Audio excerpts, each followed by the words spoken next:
संसद में आज मणिपुर के मुद्दे पर सरकार के प्रति अविश्वास प्रस्ताव का दूसरा दिन है। आज केंद्रीय गृह मंत्री अमित शाह सदन को संबोधित कर सकते हैं। अविश्वास प्रस्ताव के पहले दिन कांग्रेस के सांसद गौरव गोगोई ने पीएम मोदी पर निशाना साधा। गौरव गोगोई ने कहा, मणिपुर में 3 महीने से हिंसा जारी है, 150 से ज्यादा लोगों की जान जा चुकी है, लेकिन प्रधानमंत्री मोदी मौन है। सरकार मणिपुर पर बात करने को तैयार नहीं थी, इसलिए विपक्ष अविश्वास प्रस्ताव लाने के लिए मजबूर हुआ। इसके बाद गौरव गोगोई ने प्रधानमंत्री से 3 सवाल पूछे। सवाल पहला कि आज तक वो मणिपुर क्यों नहीं गए। राहुल जी गए, इंडिया अलायंस के विभिन्न पार्टीज गए, गृह मंत्री जी गए, एमओएस होम गए, पर देश के मुखिया होने के नाते प्रधानमंत्री मोदी जी क्यों नहीं गए, ये है सवाल पहला। सवाल दूसरा कि लगभग 80 दिन क्यों लगे प्रधानमंत्री मोदी जी को मणिपुर पे कुछ बोलने के लिए, और जब बोले तो सिर्फ 30 सेकंड के लिए बोले,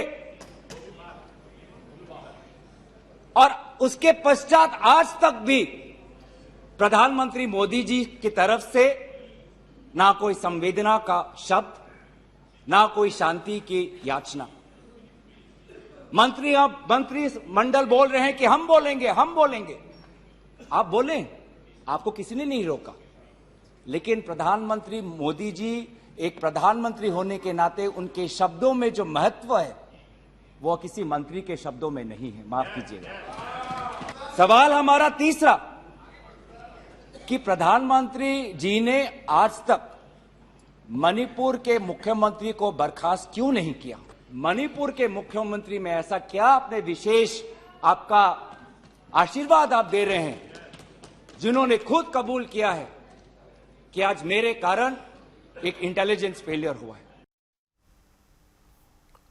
गौरव गोगोई ने कहा, मणिपुर में हिंसा की एक वजह अफीम के कारोबार में रोक लगाने के लिए की गई सरकार की नई कोशिश है, लेकिन हकीकत यह है कि चीफ मिनिस्टर खुद ड्रग्स के कारोबारियों को संरक्षण देते हैं, उन्हें बचाने की कोशिश करते हैं। मणिपुर के मुख्यमंत्री के कार्यालय से जब एक ड्रग माफिया के बड़े नेता को वहां की पुलिस ने पकड़ा तो मुख्यमंत्री के दफ्तर से फोन गया कि उस ड्रग के माफिया को बचाओ, रिहा करो। और वो ड्रग का माफिया कौन था? वो ड्रग का माफिया आप ही की दल के ऑटोनोमस डिस्ट्रिक्ट काउंसिल के चेयरमैन थे। जब इस व्यक्ति को पकड़ा गया तो मुख्यमंत्री के दफ्तर से फोन गया कि इसको रिहा करो। आज ये इन सरकार राज्य में ड्रग्स की बात करते हैं, ड्रग्स के साथ मुख्यमंत्री महोदय के दफ्तर का ताल्लुकात है। ये बात मैं नहीं कर रहा, वो पुलिस अफसर जिनको इनकी राज्य सरकार ने मेडल दिया, वो आज वो बात कर रही है कि ये सरकार ने मुझे मेडल दिया और यही सरकार मुझे ड्रग से जुड़े हुए इनके दल के नेताओं को छोड़ने के लिए कह रही है। उन्होंने अपना मेडल वापस कर दिया राज्य सरकार। गौरव गोगोई का जवाब दिया केंद्रीय मंत्री किरण रिजिजू ने कहा, मणिपुर की हिंसा की वजह पुरानी है, ऐसे हालात कोई 5-10 साल में नहीं बने। कांग्रेस ने जिस तरह से नॉर्थ ईस्ट के साथ सौतेला व्यवहार किया, उसी का नतीजा है, वहां धीरे धीरे हालात खराब होते रहे। आप लोग को पता है, आज जो मणिपुर के अंदर जो संघर्ष हो रहे हैं और वहाँ मैते कम्युनिटी और चीन, कुकी, जो मार कम्युनिटी का बीच में जो संघर्ष चल रहे हैं, वो ऐसा मत सोचिए कि आज उसका चिंगारी अचानक से उत्पन्न हुआ है, ऐसा मत सोचिए। बरसों से आपका नेग्लिजेंस, बरसों से जो आपने नॉर्थ ईस्ट को अपने पे मरने के लिए छोड़ दिया, हैंड होल्डिंग करने के लिए आप सोचा नहीं है, उसी का नतीजा है। मैं आज फक्र के साथ कहना चाहता हूं, मैं अपना प्रदेश से, अरुणाचल प्रदेश से पहली बार कैबिनेट मंत्री बना है। इतने सालों के बाद आज हम लोग नॉर्थ ईस्ट से 2 कैबिनेट मंत्री और 5 राज्य मंत्री हैं, और इस देश का मैं पहला ट्राइबल लॉ मिनिस्टर भी बना। ये जो इसको कोई टोकन, इसको कोई डेकोरेटिव एक्शन मत सोचिए। माइनॉरिटी तो मैं हूं, लेकिन मोदी जी ने माइनॉरिटी और कमजोर सोचने का मौका ही नहीं दिया। बीजेपी सांसद निशिकांत दुबे ने मणिपुर की चर्चा करने के बजाय विपक्षी गठबंधन इंडिया को निशाना बनाया। उन्होंने कांग्रेस और गठबंधन के दूसरे दलों की पुरानी रंजिशों का जिक्र किया। साथ ही सोनिया गांधी पर भी निशाना साधते हुए उन्होंने कहा कि सोनिया गांधी का टारगेट साफ है, वो बेटे को सेट करना चाहती हैं और दामाद को भेंट करना चाहती हैं। अविश्वास प्रस्ताव किस लिए आया? यहां सोनिया जी बैठी हुई हैं। सोनिया जी का मैं बड़ा सम्मान करता हूं सर। सोनिया जी, मुझे जो लगता है कि उनके पार्टी की उनकी दो मनस्थिति है। वो एक हिंदू सभ्यता संस्कृति में बिलीव कर रही हैं, इसीलिए अलौकिका पंडिता की तरह जो पूरा किताब में लिखा हुआ है कि क्या क्या करना चाहिए एक भारतीय नारी को, उसका पूरा का पूरा पिक्चर सोनिया जी देती है। उनको दो काम करना है, बेटे को सेट करना है और दामाद को भेंट करना है।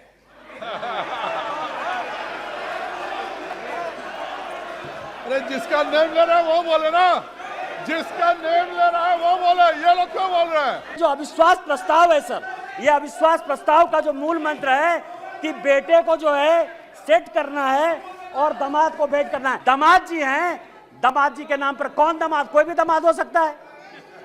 इनको दामाद जी से क्या प्रॉब्लम है सर? मेरा भी दामाद हो सकता है। अब आप समझिए सर, मैंने दोनों बातें कही कि बेटे को सेट करना है और दामाद को भेंट करना है। मैं अपने बात पर कायम हूं सर। आप ये समझे सर, ये केस है सर, इनकम टैक्स का केस चल रहा है। नेशनल हेराल्ड का इनकम टैक्स का एक केस चल रहा है। 1 लाख रुपया देके कोई 5,000 करोड़ की कंपनी ले सकता है। ये मैडम सोनिया जी और राहुल जी बता सकते हैं सर, कोई दूसरा नहीं बता सकता। और ये कह रहे हैं कि केवल हमारे ऊपर ये चीजें होती है। यहां जीएम सिद्धेश्वर बैठे हुए सर, हमारे पार्टी के सांसद हैं जीएम सिद्धेश्वर। अब भी 80 करोड़ रुपया उन्होंने इनकम टैक्स में भरा है सर। यदि मोदी जी आपको चोर कहने की बात करते हैं। अविश्वास प्रस्ताव तो मणिपुर पर आया, लेकिन इसी बहाने शिवसेना के दोनों गुटों ने एक दूसरे पर भी निशाना साधा। उद्धव ठाकरे की शिवसेना के सांसद अरविंद सावंत ने कहा कि नए नए हिंदू बने लोग उन्हें और उनकी पार्टी को हिंदुत्व सिखा रहे हैं, क्योंकि जो लोग बाला साहब की शिवसेना को छोड़ गए वो भगौड़े हिंदुत्व की बात ना करें तो बेहतर है।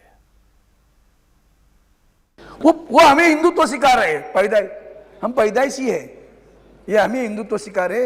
हिंदुत्व में भगोड़े नहीं होते, भगोड़े नहीं होते। जो लोग भगोड़े हैं वो भगोड़े क्या बोलेंगे? जिनके पास इतना दम होता, उनके पास इतना दम होता। मैंने किसी का नाम तो नहीं लिया, मैंने किसी का नाम नहीं लिया, मैंने किसी का नाम नहीं लिया। मैंने आप लोग बैठिए प्लीज, नाम नहीं लिया। बैठिए मैंने किसी को नाम नहीं लिया, मैंने किसी का नाम नहीं लिया। आप बोलिए, आप अपने बात भगोड़े कह लोग, चुके हैं, आप अपनी बात कह चुके हैं। आप अगर हिम्मत होती ना प्लीज, नो, अगर हिम्मत होती, जी आप बोलिए, अपनी बात पूरी कीजिए। मैं बोल रहा हूँ सर, जो हुआ हादसा हुआ, अगर हिम्मत थी वो क्या हिंदुत्व तो सिखाएंगे हमें? जिनको जो जन्म में आए यहाँ, इनको क्या मालूम है बाला साहब क्या थे? वंदनीय बाला साहब ने हिंदुत्व ये बताया, भैया मुझे मंदिर में घंटा बजाने वाला हिंदू नहीं चाहिए, आतंकवादियों को मारने वाला हिंदू चाहिए। ये विचारधारा उनकी। विचारधारा कुछ नहीं सर। आज मैं बताऊंगा इस सदन में सच्चाई क्या है। झूठे लोग सच बताने की कोशिश करते हैं। अरविंद सावंत ने भगोड़ों का जिक्र किया तो मोदी सरकार के मंत्री नारायण राणे भड़क गए। नारायण राणे ने बिल्कुल मुंबईया स्टाइल में अरविंद सावंत को धमकी दे डाली। हालात यह होगा कि पीठासीन अधिकारी को दखल देना पड़ा। जब 19 को सत्ता पाने के लिए भारतीय जनता पार्टी को छोड़कर उस वक्त गद्दारी कर पवार साहब के साथ गए, जब हिंदुत्व याद नहीं है, नहीं आया याद सर? अभी वो एक मिनट सर, वो हिंदुत्व और असली शिवसेना के बारे में कह रहे हैं। ये शिवसेना में कब आया? मैं 1967 का शिवसैनिक हूँ, साथ में 1900। ये नहीं, अरे बैठ, पीछे बैठ। व्यक्तिगत अरे बैठ नीचे। मंत्री जी, बैठ बैठ। मान्य मंत्री जी, प्लीज क्या एकदम है बैठ। प्लीज, नो नो नो, मान्य मंत्री जी प्लीज, ना उनको बैठने को बोला। कृपया सर, प्लीज वो डोंट बोल बी रहे थे, मैं पर्सनल कुछ प्लीज। नहीं बोला जी, ना, हम लोग कोई भी नहीं कुछ बोले। वैयक्तिक टिप्पणी से बचिए प्लीज, वैयक्तिक टिप्पणी से बचिए प्लीज सर अरे पार्टी बदलने को भी ताकत लगता है, तुम लोग को छोड़ के गए ना। प्लीज। अरे छोड़। मान्य मंत्री जी, इधर इधर, address the chair only, address the chair only. मैं पार्टी छोड़ा ना, ये 220 लोग ने प्रोटेक्शन Please। लिया था, 220 लोगों ने। हो गया, ये क्या बात करते हैं अभी थैंक यू। सब? अभी कुछ नहीं बचे, अभी बचे नहीं है। खाली अभी जो आवाज आ रहे हैं ना, वो बिल्ली का जी। टाइगर का आवाज नहीं है, वो खत्म हो गए। अभी वो उनको कोई हमारे पंतप्रधान जी के ऊपर बोलने का कोई अधिकार नहीं है, औकात नहीं है उनकी पंतप्रधान जी के ऊपर बोलने की। जी जी, अभी अपना देखो महाराष्ट्र में कहाँ तक है, कभी डूबने वाले वही देखो।